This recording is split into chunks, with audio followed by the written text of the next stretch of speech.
Bloodbath for civil service.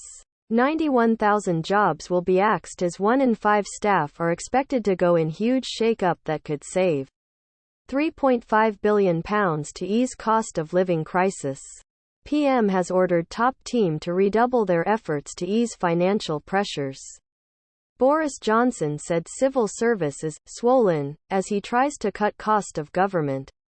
He has suggested that the billions saved could then be ploughed into tax cuts.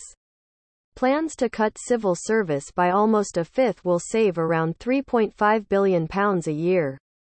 Boris Johnson has ordered ministers to slash the size of the civil service by a fifth to free up billions for tax cuts.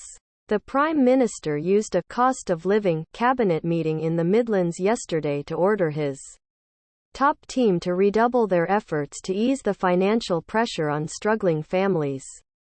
Mr. Johnson told the Daily Mail, "We have got to cut the cost of government to reduce the cost of living." He said the civil service had become swollen during the pandemic and more than 90,000 jobs had to go.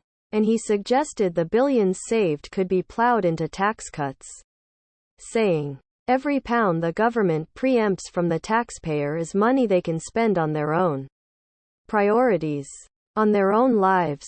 Ministers were given 1 month to come up with plans to cut the size of the civil service by 91,000. Almost a fifth of the current total.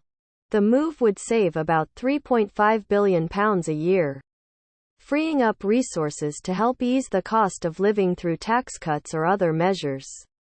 The PM's Chief of Staff, Steve Barclay, is also investigating plans to use new technology, including artificial intelligence systems, to improve efficiency at struggling agencies such as the Passport Office and DVLA. Mr. Johnson said the public deserve better from organizations which have allowed huge backlogs to build up, and he remains convinced of the need to get more officials back at their desks, adding, "We need to get back into the habit of getting into the office, getting into the workplace. There will be lots of people who disagree with me, but I believe people are more productive, more energetic, more full of ideas when they are surrounded by other people." But the PM said technology also had a major role to play in improving efficiency, and potentially cutting the cost of official documents such as passports. "I'm not antediluvian about technology," he said.